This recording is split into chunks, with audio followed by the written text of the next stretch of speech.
Всем пламенный привет из Туврискома КПРФ. Дорогие друзья, маленький такой небольшой отчет для вас, уважаемые наши зрители, по поводу того, чем сейчас занимается наше региональное отделение партии.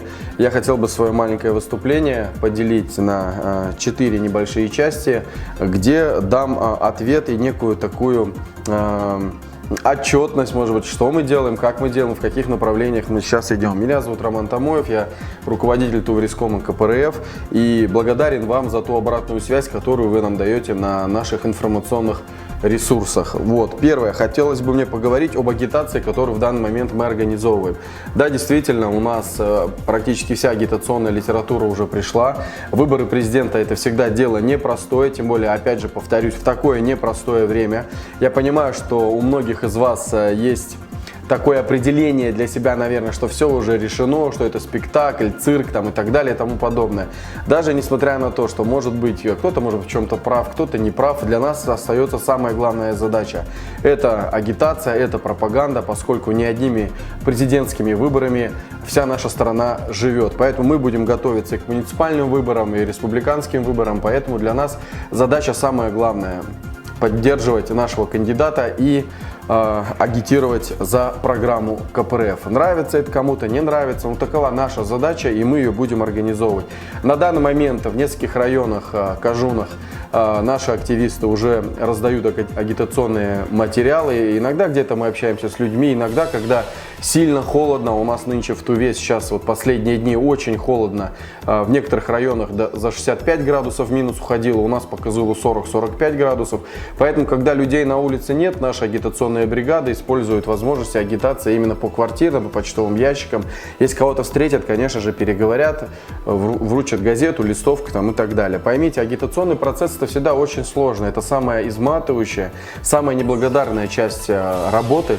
Вот. И я благодарен нашим товарищам и молодежи, и старшему поколению за то, что они это все делают. Поэтому агитационный процесс идет. Мы понимаем прекрасно, что все-таки доминирование Единой России с учетом факторов, многих факторов, оно, может быть, в какой-то мере нам на руку не играет, но мы не первый год занимаемся политикой, общественной работой, и несмотря на все, может быть, казалось бы, такие факторы, которые нас могут тормозить, мы ни при каких обстоятельствах не остановимся и будем идти дальше. Каждый занимается своим делом, и наши ребята, и наша партия занимается своим. Это первое, то есть агитационный процесс идет. Теперь, друзья мои, о начале дебатов. Действительно, сегодня стартовали дебаты. У нас доверенное лицо кандидата в президенты Николая Михайловича Харитонова — это Владимир Васильевич Спирин, ветеран МВД, председатель нашей региональной республиканской организации «Дети войны», помощник депутата Государственной Думы Анжелики Егоровны Глазковой. Достаточно активный наш Владимир Васильевич, очень боевой, очень такой грамотный человек, поэтому волю жизни так получилось, что мы, подумав, на бюро приняли решение, и Владимир Васильевич у нас доверенное лицо. Он уже сегодня выступал на телеканале Тува-24, это местный телеканал, и у нас также будут дебаты на протяжении многих дней на ВГТРК, это «Россия-1» и «Россия-24». Знаете, по поводу дебатов, друзья, было бы гораздо интереснее, если бы не просто давали заданную тему.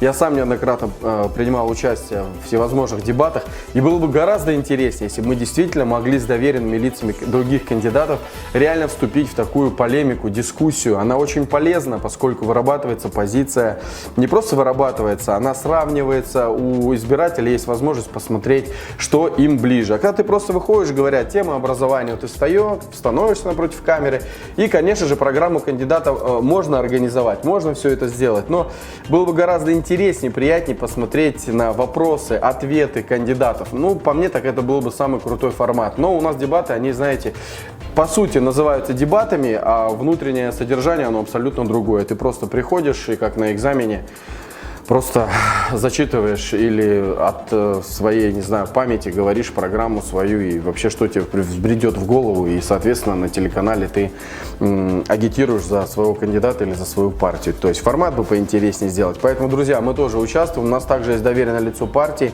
Гребенкин Даниил Владимирович. Он, соответственно, как доверенное лицо КПРФ, участвует во встречах с жителями, в агитационных моментах, также сам ходит и газеты раздает, и листовки, и общается с людьми. Конечно же, мы прекрасно понимаем, что админ-ресурс одного из кандидатов, он просто огромен, они встречи проводят, там и в школьные коллективы собирают и так далее. В принципе, с одной стороны, нам этого никто не мешает делать, но мы понимаем, что нам гораздо эффективнее отработать именно улицу, отработать дома, частный сектор, то есть, соответственно, мы это время будем использовать для этого и уже делаем. В данный момент, когда я записываю вам это интервью, наши 2 агитбригады уже работают по Кызылу и одна в одном из районов, я имею в виду центровая.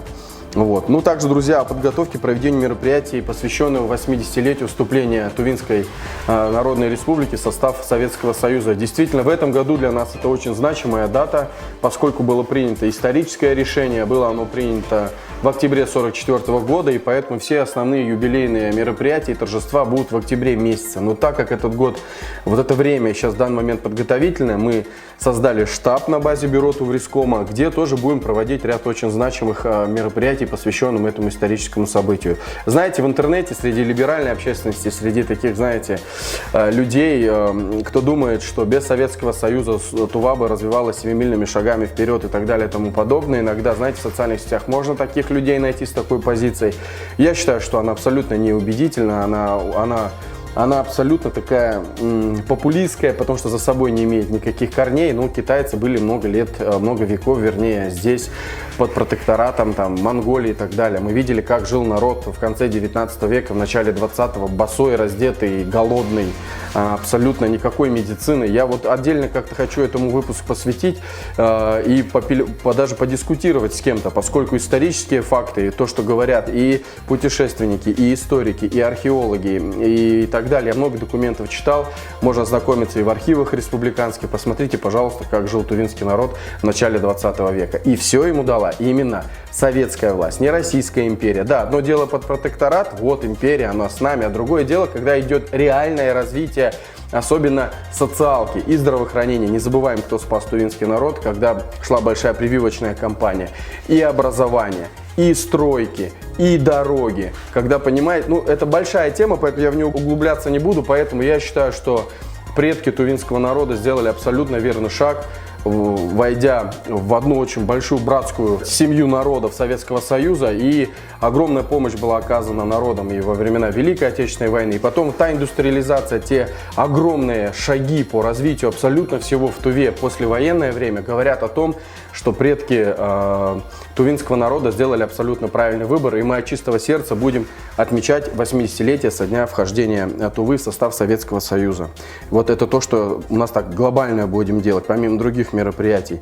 Ну и, конечно же, нельзя не сказать, что в начале марта к нам в республику с очередным рабочим визитом приедет депутат Государственной Думы Анжелика Егоровна Глазкова. Мы часто на связи, обсуждаем всевозможные моменты, в том числе и письма, и обращения граждан. Поэтому тоже ряд встреч мы здесь организуем, какие-то проблемные моменты будем изучать, решать.